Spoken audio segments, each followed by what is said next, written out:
The goal of this activity is to work the abs and improve your overall mobility. Here's what you're going to do. Get 2 ramps or something to tip yourself on. And so what I'm going to do is I'm going to put my hip on one ramp. If you just got like, a block or something, only have the hip on it. Same thing with my elbow. What this does is it slopes me down so that way I have more weight on my bottom outside knee and the hand. These are the weight bearing points that we want.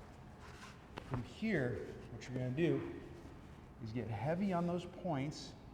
They're going to press down. You're going to come up. Bottom abs will start to work. Make sure that as you do it, the knee doesn't slide or anything like that. Both the knee and the hand stay fixed as you come up.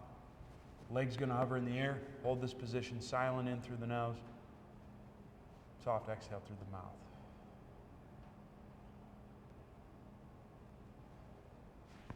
And that's how it's done.